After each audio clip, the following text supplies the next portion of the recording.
Welcome to Create New Futures, thought-provoking conversations with leaders, experts, and interesting minds. Join us as we explore ideas and reflect on practices that you can use and apply to create and shape the future. With your host, author, and strategy consultant, Aviv Shahar. Welcome to Create New Futures, where we develop conversations with thought leaders and with interesting people to explore ideas and practices to help you create new futures with your team and for your business. This is Aviv, and today I'm speaking with AnnMarie Archer, the founder and CEO of Archer & Associates, an executive search, leadership development, and coaching services firm that delivers best-in-class talented candidates for clients and helps individuals and organizations achieve their potential. After 20 years in corporate America, where she experienced the unpredictable nature of the hiring process and the leadership gaps it creates, AnnMarie launched her company to bring holistic solutions to leadership talent. She combines in her work deep insights to organizational dynamics and personal optimization with the use of intuition to formulating penetrating insights. In this conversation, you will learn about the system approach that AnnMarie brings to identifying leadership talent. We explore the power of conversation as the tool that creates the roadmap for transformation, and how essential it is to become insanely curious. AnnMarie talks about developing the ability to be in a place of not knowing and the courage and fearlessness required to uncover what is going to serve the situation. This is a rich conversation, and I know you will want to capture and retain some of the ideas we discuss to bring these to your work and leadership journey. Because of power outage in the middle of our conversation, AnnMarie needed to shift to a mobile phone in the middle of the conversation, and you will recognize this point with a change of tone in the recording. Here then is my conversation with AnnMarie Archer. So AnnMarie, welcome. Great to have you on this conversation today. Great. Thank you, Aviv. That was a lovely introduction. I appreciate that. How are you? I am excellent. I am wonderful. Thank you for asking. I love your book, the parts that I've been able to get through. Well, I just want to say that to you that I now truly get why when you and I were speaking on the phone, you were like, we need to continue this conversation. I mean, everything I'm reading is just right down my belief system. It's just, it's as if I'm talking to a mirror, a different version of it. You have different ways of expressing it, but it's the same idea. I call this the Mona Lisa effect. Wherever you stand, she looks back at you. Isn't that beautiful? That's nice. Yeah. That's nice. Well, the Michelangelo effect. I was like, oh, yes, like that is exactly what I do. So I was like, oh, I just loved it. I love it. I can't wait to finish it, actually. I mean, honestly, I'm not just saying that just to be nice. I really mean that. I can't wait to finish it. Great. Well, I appreciate it. So in the interest of full transparency, we have met through the introduction of a mutual friend, Court Lorenzini. Mm-hmm. And Court is one of the brightest people I know in business. And I think we both had the same response. When Court says you need to meet someone, you follow the brief and you start the conversation. That's exactly right. And he does that with great discernment. So whenever he does say that, I do exactly what he says. And in this situation, he has definitely been right. And so I think this exploration today will be as new for both of us as it will be for anyone listening, because we have just recently started to develop our conversation. Mm-hmm. That's right. Mm-hmm. So if it's all right, I'd like to dive right in right away and then just discover where the flow of this conversation wants to take us. That'd be great. And the place that I'd like to begin is that in my book, in my recently published book, Create New Futures, I make the point that a conversation is a discovery portal. And I believe in your work as well, you use conversations as a discovery tool, perhaps a discovery portal too. Mm-hmm. Tell me about the place. So tell me about the place and the significance of conversation in your work. You know, as a coach and as a person who does search work with executives, that's really our avenue. That's our way of expressing and developing energy back and forth between the two. And often what I have found with people in conversation is the energy exchange happens right in between. The collaboration of the minds together creates something beautiful, something that neither one knew before beginning. So conversation in my work, when I go in to do search, there is what I call a mining of the company, a looking and a seeing from a place of, my view is objective. My view is very different coming into the system. I'm not part of the system until I step in the door and start asking questions. And I don't know what I'm finding. And often it's using intuition, data as well, and also experience. So using the past to inform the future, but looking for where that next step is and where the gaps are in that organization. And the same occurs with individuals when I'm coaching executives and working with them. It's looking for that place, that hidden place where they may not be able to see. It's hidden from their view. And so we go and we look, and sometimes in the conversation, we have no idea. It's getting very comfortable with the not knowing, no idea where it's going to go. But the conversation is the roadmap. The conversation is the exchange and our way of getting to that place of transformation. So I'm going to want to rethread through some of the things you're talking about and unpack the idea of mining the system and intuition and being in a space of not knowing. But even before we do that, let me ask you, when did you discover that you have deep interest in the power of conversations and that you perhaps have a gift and an intuition to decipher the sometimes invisible side of conversations, such that allows you to mine the system? That there must have been some earlier experiences where you became present in yourself and aware, oh, this is a space, this is a world that I can travel with ease and with grace, and create meaning. So share with me some of the early experiences where you discovered that. I started my career in sales. So it was a place where I had intended to be a teacher, actually. And then I went into sales, which is, again, teaching in my world. So I have a teaching way of being. So who I am is a teacher and a listener. So, and also a speaker. And so that was always a skill I had. But it was through the practice in sales of listening to my customers and my clients that I really got that when my mouth was talking, I wasn't learning anything. And what I was really deeply interested in was understanding and living the lives of the other people in front of me. So while I always wanted to be a teacher, I also wanted to be a writer. So I have a degree in English, and I always wanted to be a writer. And how I lived other lives was through those characters. And so when I was out with my customers, I couldn't do every job in the world, but what I could do is I could live vicariously through those people and what they were doing. And I was insanely curious, just absolutely incredibly curious. So I started asking questions and questions and questions.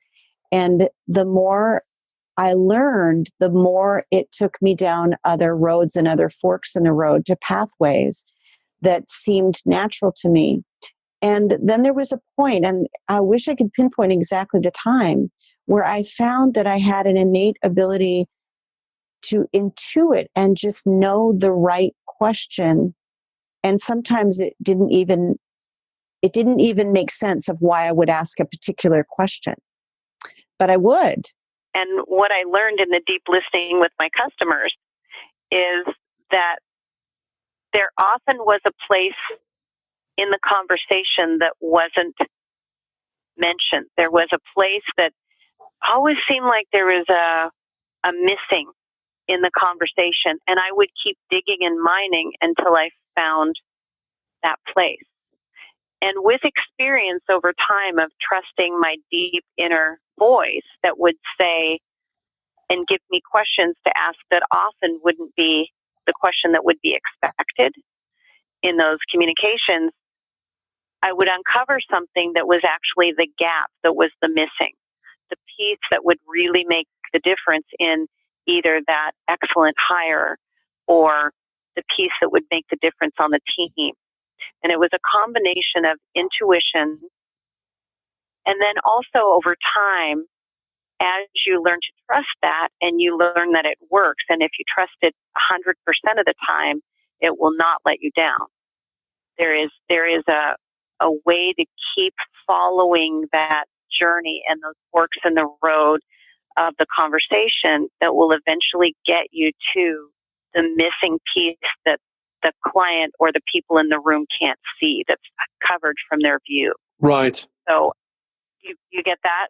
Yeah, absolutely. So before the line got broken, you spoke about how you started from sales, and it's almost as though you have both the sales side, the teacher side, and the writer side, and the speaker side too. So these four roles or four capabilities are playing in an orchestra or some kind of a band with you, and the operative or driving or impelling force that you spoke to was curiosity. And so how do you understand and appreciate curiosity?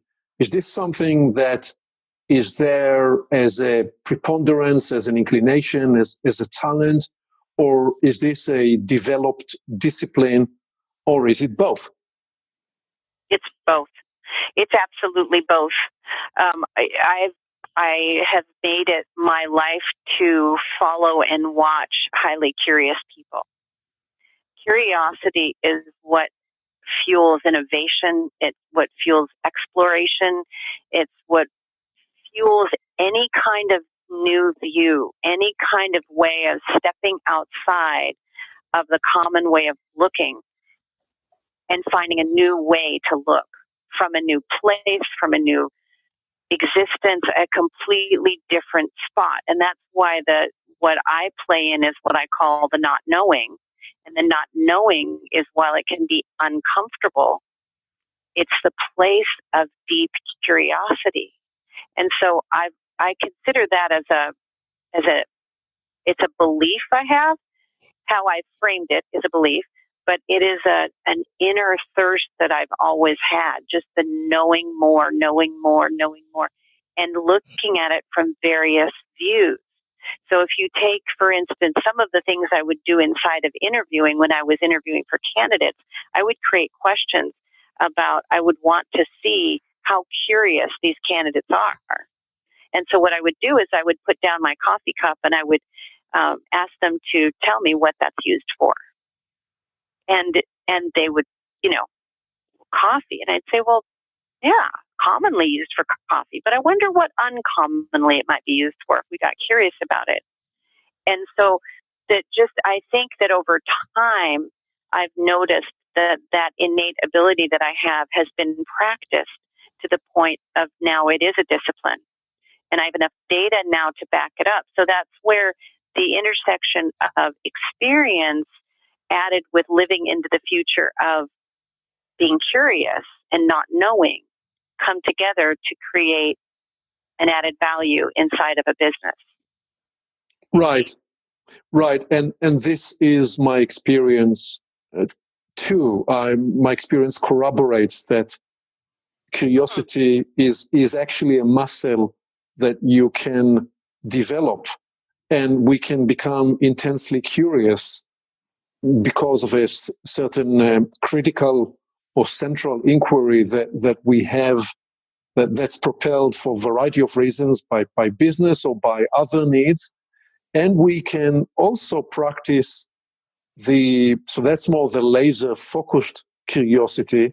And we can also practice a broad range, wide spectrum curiosity. So there are different kind of curiosities and muscles of curiosity that we can develop and practice. And I think what you're describing is in today's workplace where so much is changing so fast. You must be a very good learner. And to be a very good learner, you must be curious about how the world around you is changing, and also about your ability and your capacity to address and meet these changing needs. That's right. That's right. And I think what I would add to that, just to add on to that, is what I've noticed in these fast changing times is it used to be years and years ago that it was a much more linear world. And now it is what I call a very organic. It's always been a very organic world, but I see it now in business even more. And we can see methodologies that will substantiate this. But things are being consumed in such a fast way. Ideas are being consumed in such a fast way that to get from ideation to creation to actually moving things forward in a practical way, there's a more organic decisiveness that's required around that curiosity. Does that make sense? Oh, absolutely. Absolutely. Yeah. I think what you're describing is that we mental focus and focus with curiosity is one of the currencies and one of the energies we bring to the table, and how we deploy this resource is something we must be disciplined about so that it provides the yield we're looking to create. Now, where it becomes even more exponentially interesting and complex is that a few minutes ago you spoke about this idea of being in the not knowing and being comfortable inside the ambiguity of not knowing. And you've also spoken about the innate or developed capacity to speak the unspoken, to name the unnamed. How would you thread the relationship between these two, the capacity to be in the discomfort of not knowing, and in that place be able to intuit, experience, give voice to the unnamed, the unspoken, and including asking the questions that perhaps nobody dares to ask? Yeah, being in the not knowing, being in the place of being comfortable in the uncomfortable is where I see the distinction of leadership today. And that's where, because it happens over and over again, and being able to be in that risky spot on a regular basis. Now, it's a relationship between curiosity, the really wanting to know, and the things that aren't said that hang in the air that you can feel, that you go and you reach for them and say, here's what's not being said, and I don't always know what it's going to be, but being willing to stand on the edge of that cliff and being willing to risk that question. Because I think from that, there is a sense of courage and a lack of fear. So a fearlessness that needs to be present inside of that moment, that there must be a sense of no matter what occurs in this conversation or meeting or experience, that I will be safe, I will be fine, I will be okay, meaning I, myself. So it isn't about me in that moment. It's really about uncovering what's going to serve in that conversation, uncovering what's going to serve that other person. And there is in some spiritual practices, it's what's called a hollow bone, right? Saying what there is to be said, and what we call saying what's so. right? Being a hollow bone, and to allow that to occur. So sometimes I will literally feel and experience myself standing on the edge of a precipice and being willing to just state what's so. And how that is able to occur again is the discipline of doing it over and over and over and over again with success, and being able to mine the times that were successful and the times that weren't, and seeing what worked and what didn't work with people, how to phrase it, how to make it so that it's able to be answered. So sometimes it takes repeating a few times. Right. And in a minute, I'd like to ask you to further on how you apply and use this in the search and the interviewing work. But I think the first thing I hear you describing there is that is a competence, that is a capacity that's required today of leaders. That is for the leader to be able to step into their own leading edge. That is the place that represents the edge of the envelope of what they know, and push beyond that by being there, by inquiring, by being curious, by allowing themselves to be surrounded by people that know what they perhaps don't know, with free of the need of being defensive. And I think you're describing there a kind of leadership that's very different from the legacy archetype of a leader that's supposed to have all the answer and know everything. That's the kind of leaders we expected perhaps 30, 40, 50 years ago, but not in today's environment. No, I think the key for a leader now, I would say, is knowing the right question. That's the key. Knowing the right question, knowing when to pull the trigger on the right question, knowing when to listen, knowing when to be decisive, knowing how to include and empower, and being willing to be vulnerable inside of that. Now, there's a incredible amount of strength that's exuded when you watch, and I have had the privilege of watching and working with leaders who exude this. And what I have seen is when they're willing to step into that vulnerability, it is a beautiful thing. It allows others to surface and practice their own curiosity, their own problem solving. And it isn't needed if you're an exceptional leader. It isn't needed to show that you know the answer. What's needed is to empower the team with the right questions, to let them explore that on their own, because what they will explore will be possibly different than that leader would dictate. Right. When you say knowing the right question, which is I completely agree with you. This is the reframe of leadership. It used to be about knowing the answers. Now it is about knowing what are the right questions, and also how to approach these questions in the right way, perhaps. When you say that, you mean both in terms of what is the problem in the marketplace, for example, that we're trying to solve. So these type of questions that will spark the innovation of a process or a product or an experience.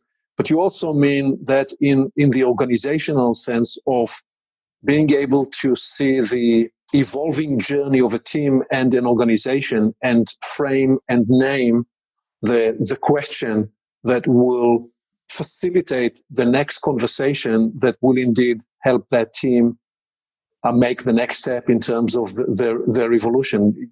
I imagine you mean both. Yes, I do. It's the same process. It's the same process, and sometimes the question is incredibly simple.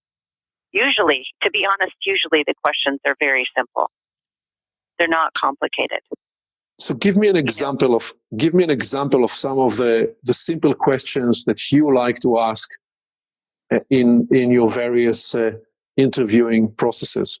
Well, I generally, and you said this just a moment ago, where you said it's also how you ask the question. So usually it's the way, the phrasing of the question, which will start with an "I wonder," or "I wonder what it would be like if," and it might be if the team is struggling over, let's make something up. The team is struggling over whether to hire and reorg an executive team and hire maybe, let's say, a leader of sales, a VP of sales or something like that. And they're looking at the organizational structure, and we have the entire executive team in the room. And there's something that isn't being said, but it's around that there's something, let's just say the common underpinning is there's something wrong with sales. I'd say, I wonder what it would be like if we looked at this from the framework of there's nothing wrong with sales.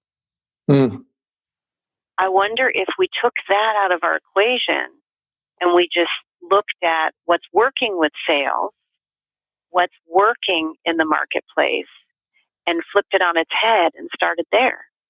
It's sometimes just looking from a different view, and then all of a sudden it will explode what's actually missing in the room. It'll explain what will happen with that is then what's needed in a particular person or the person to fill that role will become really apparent. What you're describing in my work and in my language is a beautiful example of you acting as an agent that releases people and the team to look at a problem, to look at a challenge with and through a new mental model. When you say, what will it be like if we consider that nothing is broken here, nothing is wrong with sales, rather, and you frame a different point of view, a different mental model, such that essentially catalyze for people a new vantage point, a new place from which they can look at the challenge they were looking to solve, but now from a different place. In essence, bringing to life the idea of Einstein, which is that we cannot solve the problems we are looking at with the same mindset, with the same mental model that created these very problems. Created the very problem. That's exactly right. So if everyone's focusing on what's wrong or what's missing, it won't uncover itself, because you're looking from that place where it was created from. And that's why, from me, I go in to those meetings with a place of openness and nothing. I call it my place of nothing. I go in completely open. Now, I've already done the research and understanding what's going on. I have the data. So the data's there, but that's in a different spot. When you're asking these questions, you're just being curious and wondering if you can kind of take that, globe that you're looking at that might have all of those questions on it, just turn it one little degree and have that get out of their way, that question, that place of where they're always looking from, which is something's wrong. And I've found it just frees up the whole team to start having a conversation that's generated from a new place. Yeah, brilliant. So how do you go from there, from that place of not knowing, to what's the journey and what's the process that you lead to find and to create the right fit, where you bring the right kind of leadership talent to a senior role? What is the process that you go through? What goes into that? Well, there's a lot that goes into it. There's a lot of the understanding of the as is, right, of the what has been in the past. So there is some understanding of the past to inform the future.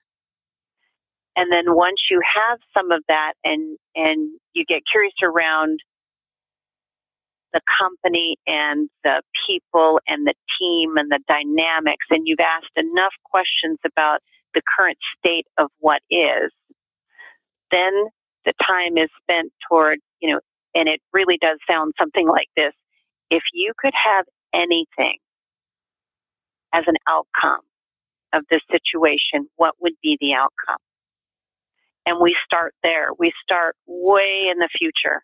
And the future, in my view, the future pulls us out of the past and pulls us toward what truly is what I call the dream of what's wanted in that organization, because it's a system. So it's the same as every person inside that system is a system, and they're all a system together. And so as that system, you add one droplet into it, and that will create change. So if you could create change and dream up in the future, what would be the greatest solution? What would that look like? So we start there. And then once everyone's in that space, we look at, okay, there's that past piece over there of what's been the experience up until now. Here's the future outcome that we're looking toward. And then we start getting pretty practical. First of all, we start very creatively around what could be so with that outcome. And then after we look at that really creatively, like not stopping any of those juices flowing, then we start looking at, okay, we really do have this outcome that we want to solve this with this person, let's say, as a resource.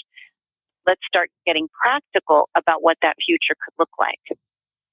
And let's get down to, nuts and bolts about that. What you look at in my world, and this is a word that most people don't like, but it's called tolerances, right? Like, what is the tolerance of that system towards certain things? And there are tolerances to inside of a culture that they'll accept certain things. And so the person that comes in as the resource to fill that, once we've discovered, now we're in the practical realm, and we've discovered this individual needs to have these things. These things must be present. Problem solving, curiosity, and then we get down very practical to the actual skills that are needed. Then once we get there, we look at inside of this structure, this culture that we're creating in the future, what are the tolerances that must be here? Possibly it could be not everyone could tolerate a team that's really highly curious, that's always living in that place. And maybe we'd have to sort for that tolerance. That makes sense? Yes, it does. Let me rethread through the first and then get back to the second thing you were describing. The first thing you're describing is so coherent and so much in alignment with my work, where we focus first on the future state, or what I often call Horizon 3. And there are a number of reasons why, both at the personal, but certainly at the team, organizational, and business conversation, we must begin with the future state. Because if we start with the current state, we immediately bring to the table all the impossibilities. And we essentially minimize or limit or curtail our possibility and the range of considerations and the range of opportunities, and we minimize the art of the possible, because we lock ourselves down in the gravitational pull of the current state. And to reverse that flow and begin with the future state and allow, as you said, the future, the possibilities of the future, the potency of what a different future can look like and feel like, and how we can experience ourselves differently in that future.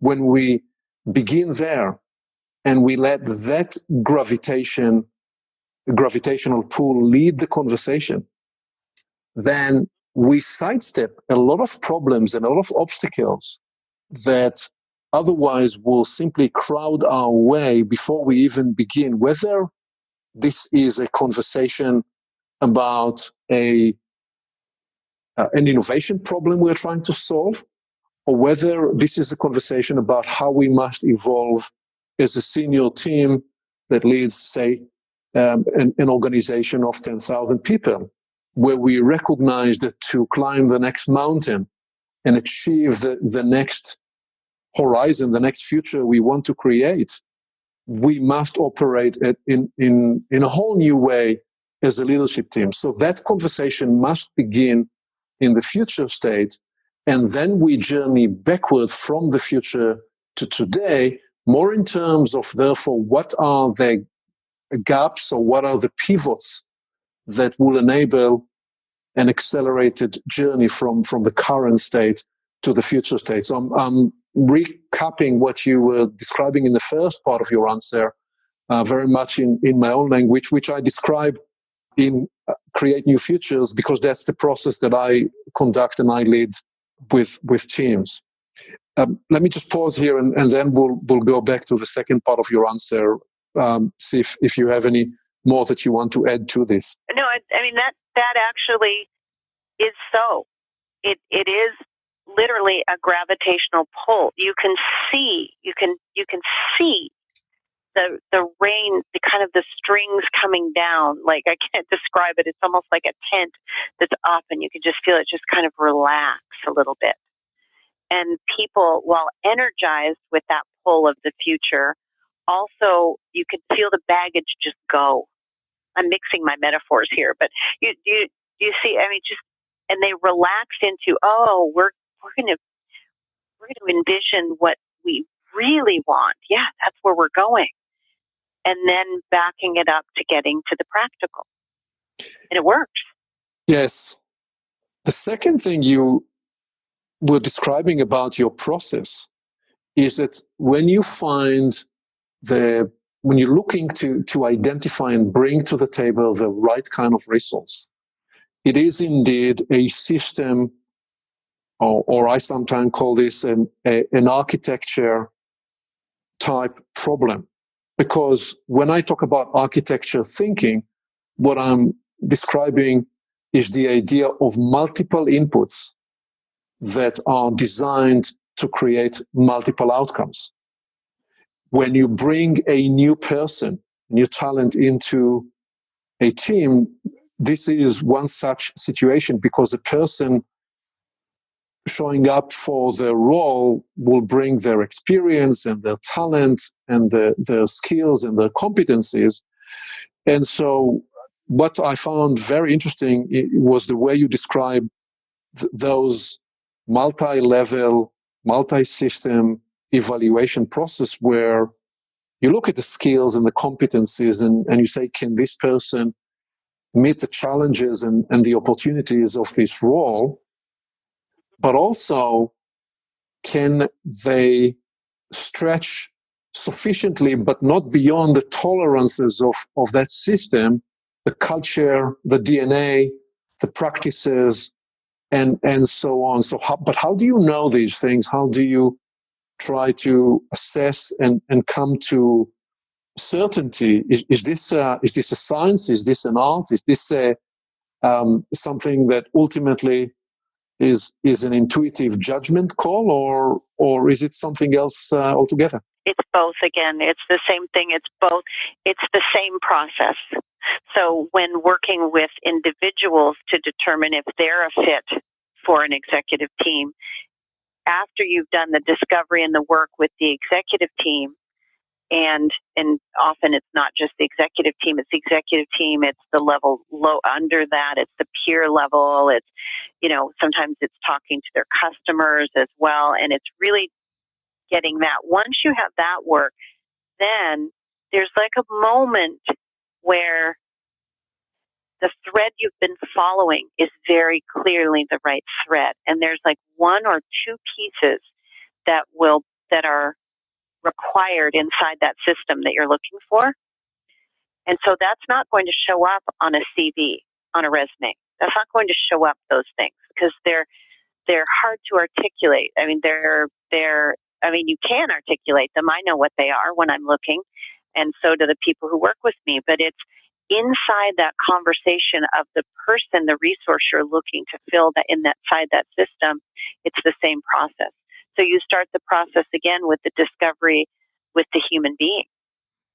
and you start looking, you knock off all of the skills that are obviously present, that need to be present, but then you're looking for a way of being. Then you're looking for those tolerances, and you do the same thing. You dig and mine and ask the questions, but then what you're looking for is data to substantiate those questions, those responses. So, which I think is pretty typical to look for, but you're looking for inside of examples and real life experiences.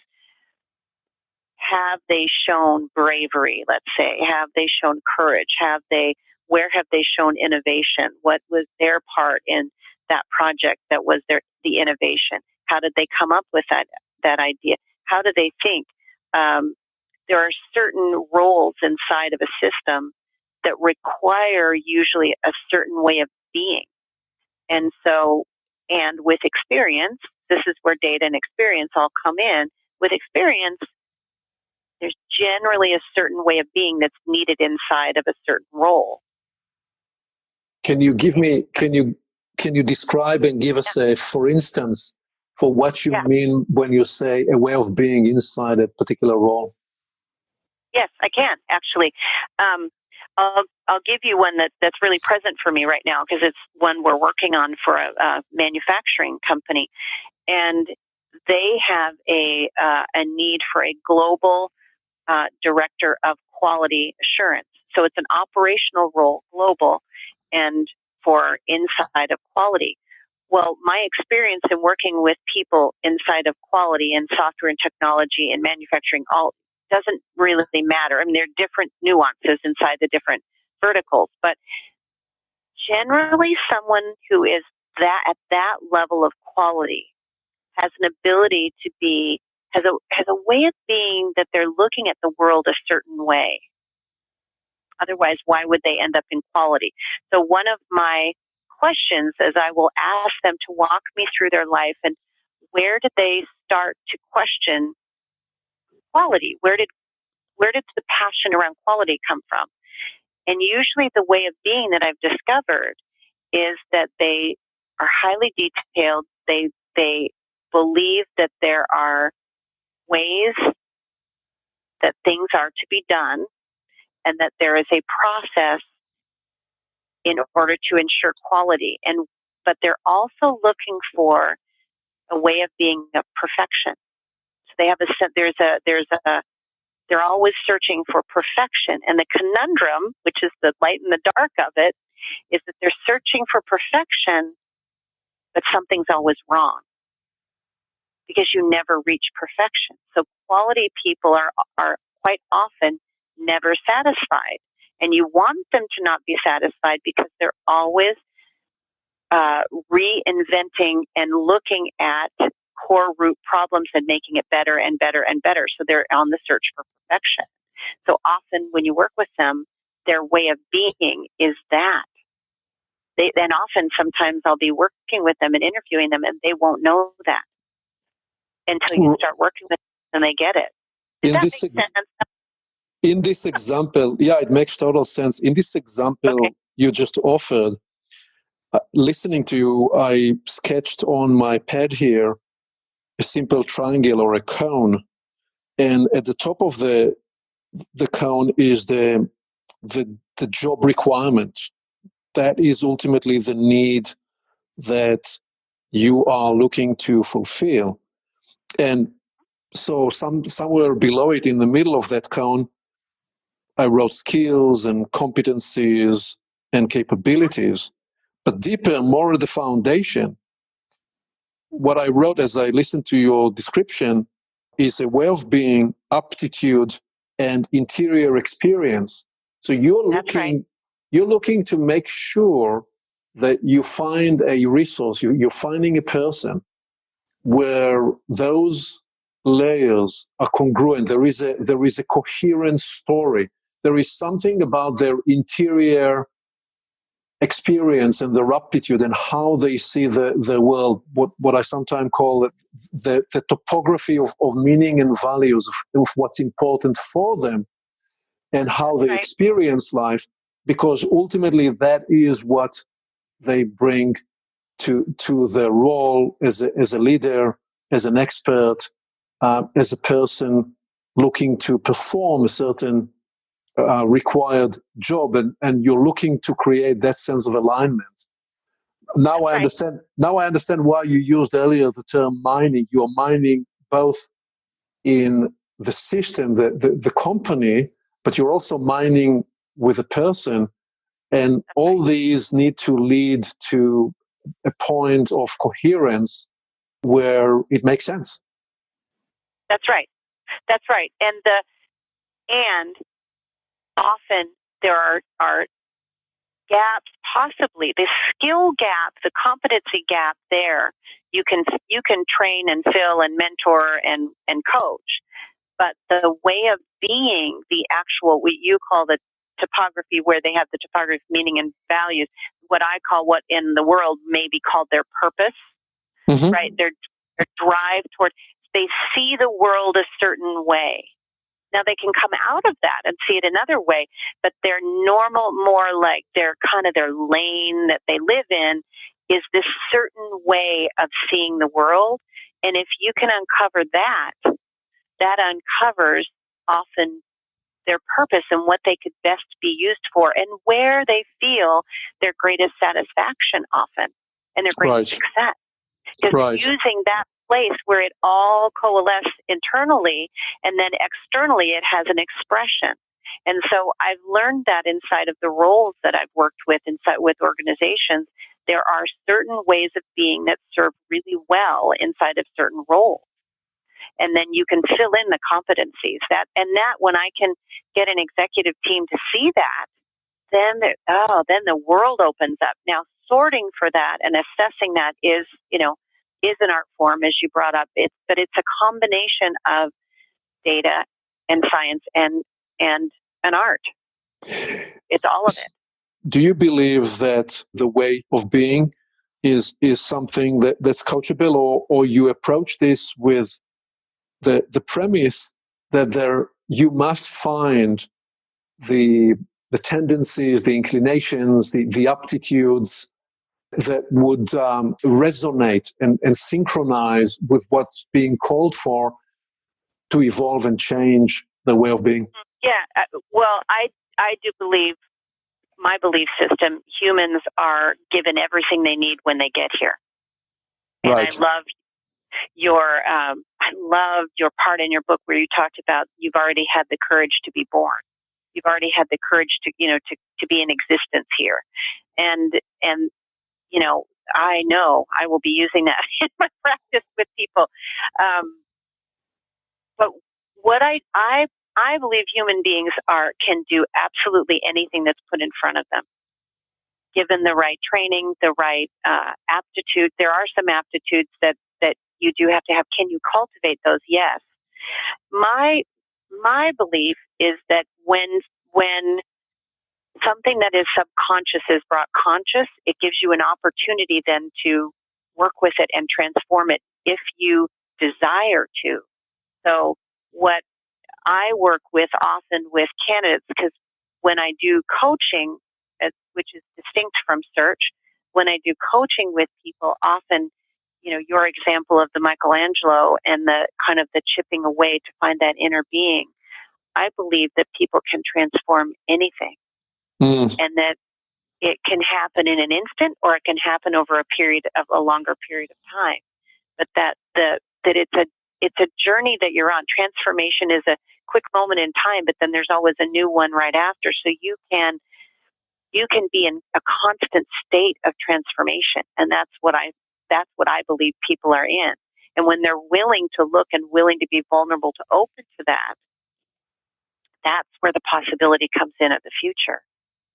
So what I look for with candidates who are looking for roles is what is their ability and openness for that transformation to continue to occur. Do they have a thirst for that? And so in my coaching clients, that's also what we call coachability, right? Are they willing to look?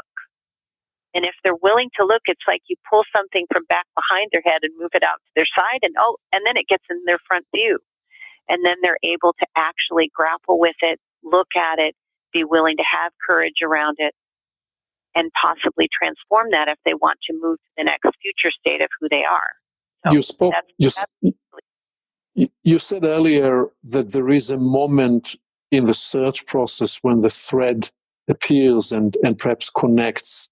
Put a magnifying glass for me on this, please. So is there a moment where you feel that this is right, this is the right fit, and there is a clear, distinct, almost somatic experience that verifies for you that this is the case? Is this the way it is, or is it more the case that you have developed earlier on hypotheses or an intuition about who the right candidate is, and you're now leading through the process, and then you get to a point, a moment in time, where your earlier intuition is validated, or the other way around, and where you discover now you need to reapproach it differently? Just put a magnifying glass for me on that experience. I got it. Yeah. It happens both ways. So I'm thinking in particular, as we're talking about it, I keep thinking of one particular search I was doing for an executive team, and the CEO had invited me in to meet with the executive team and to do the discovery, but then I requested the layer below. And I didn't know why necessarily I requested the layer below in that particular situation, but I did. And that was an intuition. My gut had told me there was something there that wasn't being spoken. And it was just strong every time I met with the CEO and met with the executive team. So I made that request. And I'll never forget, there were a few of us sitting around the table from my firm, and we were doing the discovery, and I kept digging and digging. And we had all the questions answered that you'd think we needed to have answered. And there was just a sense of deep heaviness in the room. And I looked, and I just went in, and I said, there is something in this room that is palatable that I cannot describe to you. What is not being said at this moment? And who's willing to step up and say it? And I looked at the CEO and I said, is this a safe arena for everyone to speak? And then it was another hour of what really was happening. So there was a lot of story going on that was not actually true, but having the executives in the room, they thought there would be repercussions. So I'm not sure if I quite answered that question, but it's being willing to go in and knowing that there is nothing there to fear, to get out what needs to come out. Right. You answered two other questions that I didn't ask.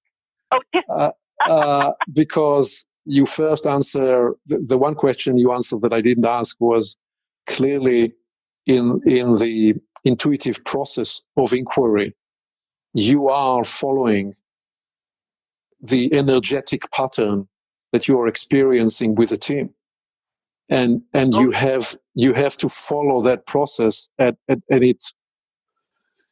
it perhaps sounds and can be experienced somewhat shamanic in nature, in the way you go about that. And it also clear in this particular example that you were called, I believe, and paid to bring the right resource to the team. That was the project. That was the term of the engagement, correct? Yep. But in essence, you were performing another service. I don't know if you were paid for this service, but you were acting as a company healer or as a facilitator for the transformative process. And I don't know if you build that into your fee structure when you engage for the project, but you clearly perform that service on that occasion. Yeah, thank you. Yes. I've been asked about that numerous times. I don't know any other way to do it. And I'm being very, very transparent with that. For me, there is a way, and this is the way that we have over the years, I've owned the business now 17 years. This is how we have had success. And I can bring people in and train them and model them and how to do it. But it is the tracking of the energy. It is the deep listening and listening for words that sometimes seem out of context. It's for listening for story. It's watching the interactions of the people. And then it's tracking all of that. And eventually there'll be just a little thread that will come out, and you just tug on it just enough. And then you play sometimes with 3 or 4 threads until you find the right one. And that's the one. And then it can be 10 minutes afterwards and you've got everything you need. Like there's just a moment, and the team will show it to you. Right. Once it's said, what I have discovered about conversation is once it's said, it cannot be unsaid. So it's said. But then that brings it to a whole new level of experience for the team. Well, now it's said. Well, now what? What's next? Now they're living into a whole new future called that elephant has just been let out. Now what? Like there's that causes transformational change right there. So let me try. Go ahead. Yeah. So let me try and translate what we are talking about. What you're describing is the realization and the insight that whenever you have a group of people and whenever you have a team that's been working together for a while or perhaps for a long time, through their behaviors and through their interactions and through their dialogues, in actuality, they create a map of meaning that codifies and expresses the energetic patterns of their interaction, because our actions and behaviors and the words we say as human beings, all those are expressions of the various energies we are propelled by, our motivations, our desires, our hopes, our aspirations, and how we express in action and in communication our beliefs. And what you're describing is that, therefore, when you have a group of people or a team that's been working for a while, they tend to create a morphological field, an energetic field that defines the do's and don'ts, the permissions of what's accepted and what's not. And if, for example, you have a team that, because the leader demonstrated time and again certain reactivity that creates a fear-based vector in the equation, people hold back from bringing to the table sometimes their best ideas and their transparent communication. And so what you're describing is that as somebody coming from outside into that system, you have the facility, you have the capacity through the medium of conversation to free up, to release the system and to up the level of transparency and authenticity, and thereby transform and heal the system. And that which sometimes is called the soft stuff is the hard stuff. But when we are able to do this and enable that for teams that are working hard to achieve certain outcomes, business outcomes, financial outcomes, the profound acceleration of results is extraordinary. Right. What can actually happen sometime in a 1 hour or in a day or couple of days workshop in terms of value, in terms of the outcomes achieved in their agreements, their decision, their alignment, perhaps it's 3 months work in 2 or 3 days, or sometimes 2 or 3 hours. Right. That is the value that can be generated. That's right. Absolutely. Absolutely. They better learn how to deal with conflict with one another. They don't shy away from conflict. They learn to create a base of trust and vulnerability, and that, these are all big generalities, but this is what I have seen to be so, and it can actually happen. It can happen in a transformational way through coaching and through the facilitation that you talk about, and it can also happen when they have a need to change the system, such as adding a resource. That's why it's the same conversation. You see? Absolutely. Yeah. same conversation.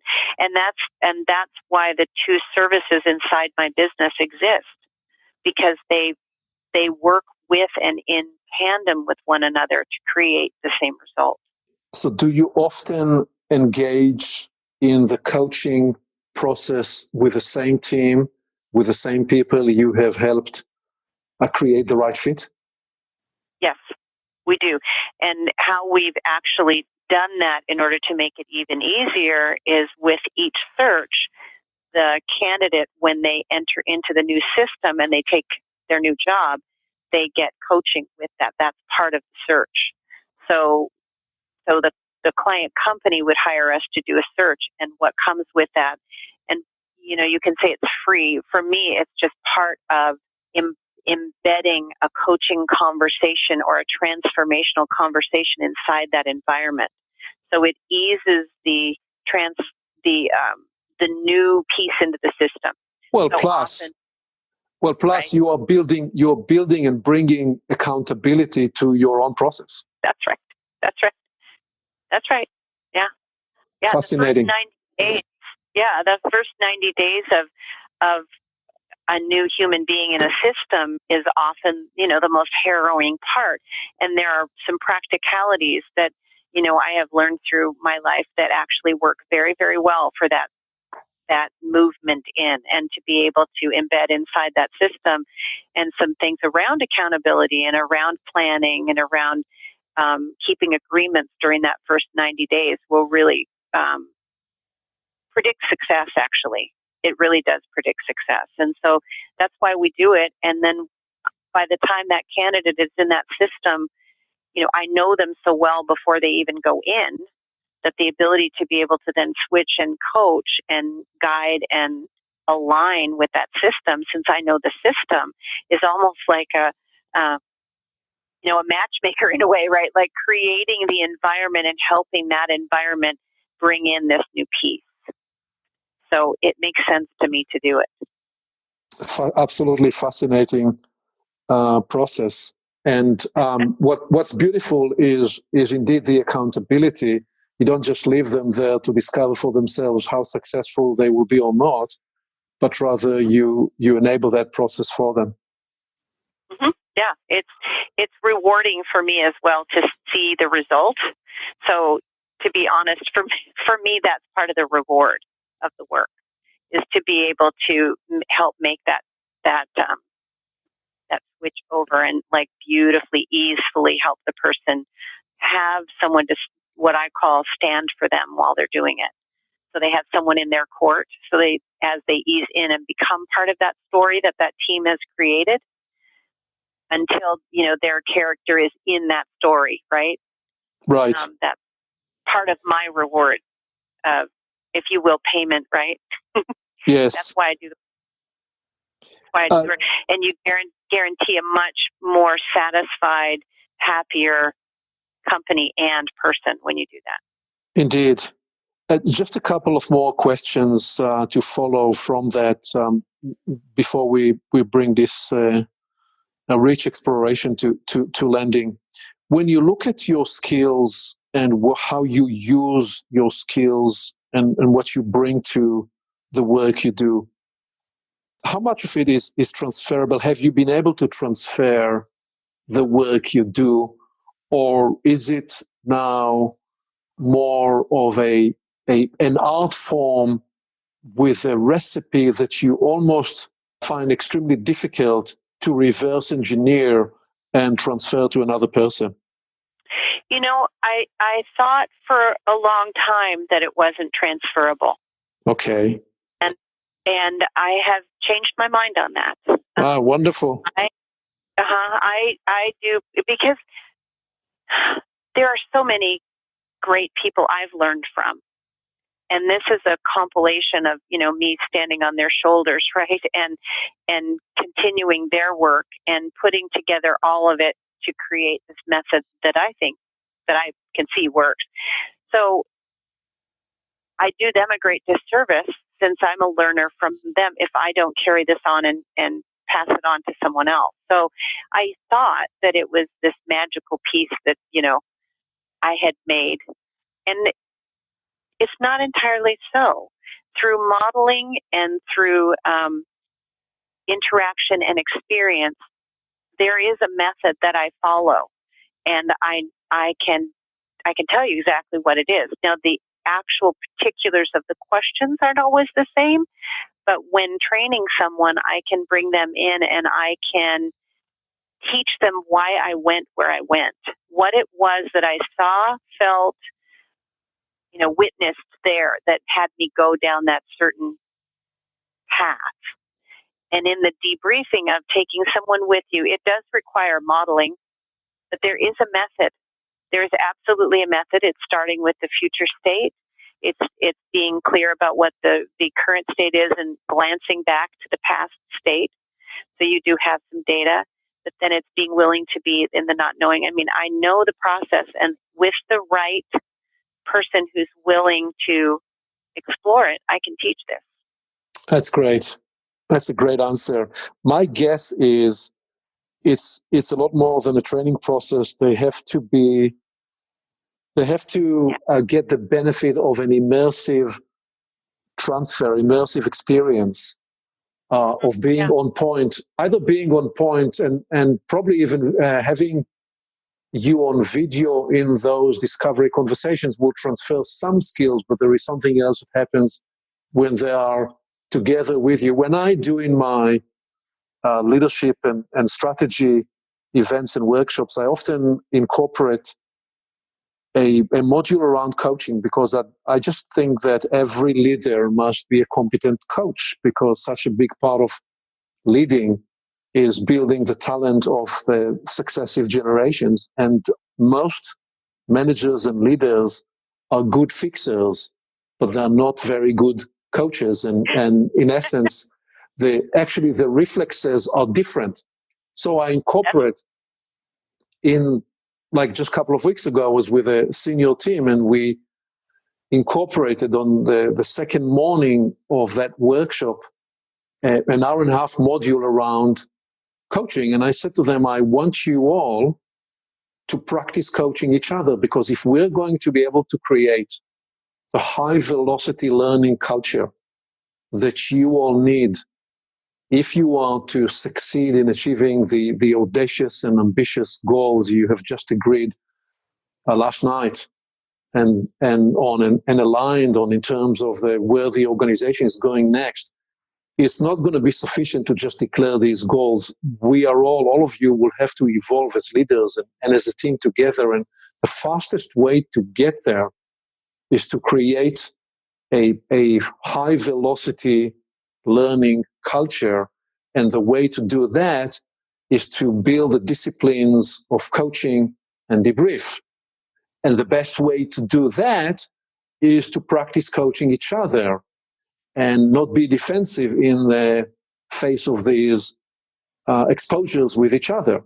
And so we practiced that. And people often say, wow, that was the most powerful hour and a half, even though it was not the main focus or the thrust of what we were there for. That's what I call the foreground, alternating the foreground and the background. The foreground, we were there to articulate and define the future state of the organization, the Horizon 3 future, and the key strategies that will get us there. But to bring these to life, we also have to address the background, which is who are we as leaders, as a leadership team, and how will we show up in a whole different way to create this new future. And it's very much the way you're describing it. I was just agree with you and say one of the things that we have created is when you train new managers, line managers who've possibly only managed a short period of time, one thing that we do is add an element. So the training will go on for 6 months, but it's once a month, and we add one element, and then during the period of time, so half a day, then for the rest of the month, they peer coach each other on that element within their team. So if they're working on communication, then each of those managers then would work peer coaching each of the other managers during the month while we're not there. And then the next month, there's a new element to be learned. And then they peer coach each other during the month on that element. So we incorporate training and coaching in our management leadership program for just that reason. Because if they practice it in over a 6-month period of time, peer coaching each other, and then having examples of coaches to be available, oh, it's brilliant. I mean, it raises the level of the culture unbelievably. That's great. Yeah. That's great. So I'm in a complete alignment with that one. What advice do you give to a talented and bright person early in their career when they're still not sure and still searching to find their niche or discover how they can excel? How do you advise a situation like that? When they're still looking for where they'd like to contribute, they're not sure yet. Well, maybe they're now in their first or second role in a large company. Perhaps they're even in sales, or they're in a different function, and they're doing well.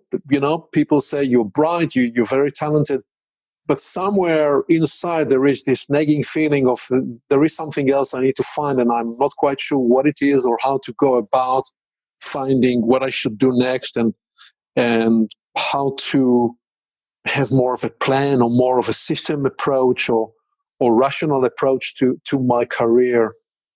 How do you advise a question like that? First off, I advise them to find a good coach if they can do that, and if they can manage that.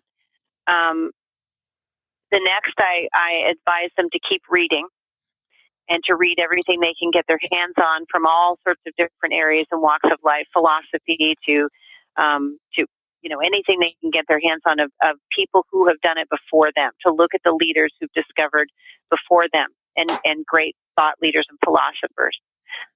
Then I advise them to find some way to get in touch with their inner self. So for some, that could be meditation, some it's prayer, some it's being outside, whatever it is, to find a spaciousness within themselves, so that whatever it is that is to show up for them, there needs to be a listening to that inner voice. And that if they create in this practical sense a space for that to show up, it'll show up. Things don't show up unless there's room for them. So you have to create room. And so, you can look at that from a spiritual standpoint, or you can just flat out look at it from a practical standpoint. If you have a bookshelf and it's crammed full of books, you're not going to put any more books on the bookshelf. So, how do you create space for the new to show up for you is to be willing to let go of the old and allow the new in. And so someone can understand that from any walk of life. And I'll say that to someone new in their career and say, here's the piece to really watch for. Notice and be introspective with yourself, and notice where you live and where you don't live, where time stands still, where time is drag. Notice inside your jobs that you've had, are there patterns that you see? Are there things that you always do that you gravitate toward? What do you resist? What do you not resist? Like, start to be introspective with yourself. Journal if you can. And to keep track of these things that you see, and what managers do I work better with? What kinds of missions do I feel better, more satisfied being attached to? What kinds of cultures? And then I have them just start to really look. And from that, and giving yourself space, your inner being will speak to you in a way that will give you what's next.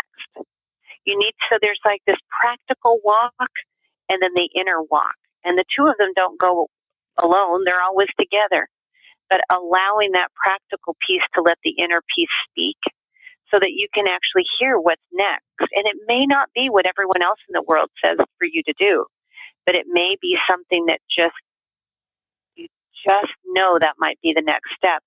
And how you will know that is that you have been insightful with yourself and listened to that deep voice.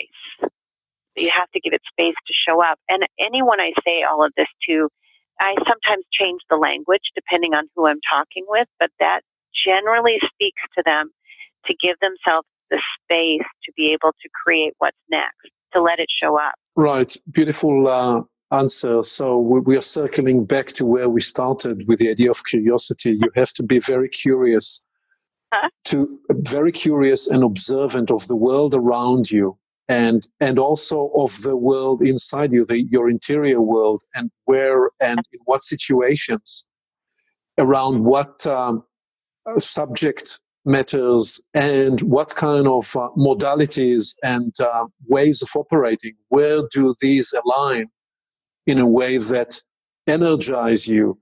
Because where you get animated and energized, what you call where you live into a space, always is an indication and perhaps a revelation that means that you're drawing closer to what you are here perhaps meant to do, or drawing closer to that sense of purpose in both the practical sense and in the deeper, most meaningful and perhaps spiritual sense, and how and where you find the answers to what you're here to do in terms of your profession or your work or your role is just an expression of a bigger gestalt of who you are as a human being, and what you are here perhaps for, and what you are here to perhaps serve. So all these, as you said, reveal unto each other. It's curious. Some people are more inside-out learners. The insight appears on the inside, and then that leads them to a course of action. But there are many people, perhaps 6 or 7 out of 10, where they are more in the outside-in learning, and I've learned to appreciate that different people come to discover and find that insight in a whole different way, very personalized, because we are each wired differently to discovery and to learning. That's true. I mean, I call those the doers. You know, right. they have to almost kinesthetically, they have to do it.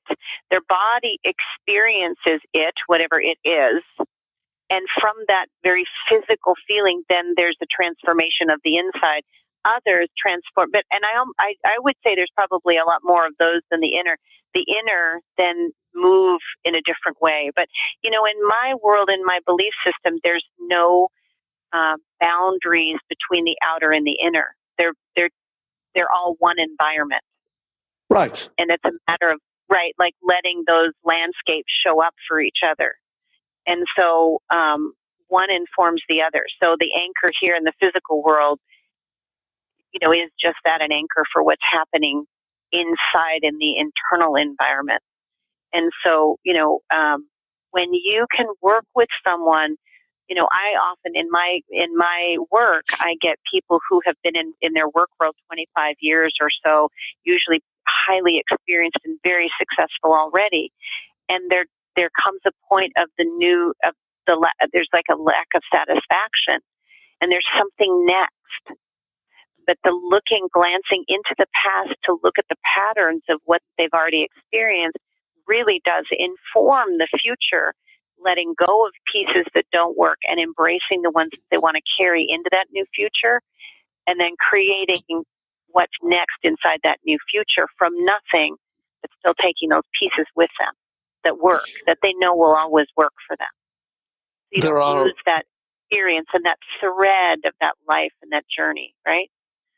Yes, there are so many threads here that perhaps we can develop on another conversation, including the furtherance and the unpacking of the idea that there are different learning styles, and how some are what you call kinesthetic learners, and others are conversationalist learners, and then there are other ways of learning as well, and we have to recognize and accommodate to all of them. But we do need to bring this one to landing. And AnnMarie, this was a rich and fascinating exploration.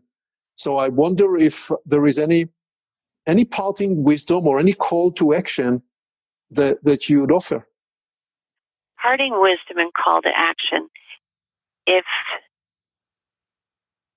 I had a wish for the people listening to this podcast and listening to this, it would be that we listen more deeply and more fully to each other, but also to that internal voice that is so ancient often, and that internal voice that will guide us if we let it, and get more and more familiar with listening for it and when it speaks, because it starts in a whisper. And if we don't start to listen, it eventually gets very, very quiet. But if we listen to it and feed it and listen some more, which means giving it space to speak, it will start to speak with a much louder timbre in its voice. And you'll hear it. It'll sound a little bit wild sometimes and not disciplined sometimes. But that's the voice of creativity, of innovation. That's the voice of leadership, I think. But it's with the deep listening that it can come forth. And that's listening to each other in conversation. It's being clear about when to speak, when not to speak, when to let silence be there and be present. And if leaders learn that fine line, listening with others and listening with themselves, I think that that will solve a lot of what people are looking for, that deep listening. That's awesome. That's beautiful parting wisdom and call to action. Where can people find you? Where can people find you and learn more about your service and your work? They can find me at our website, which is www.archer-associates.com.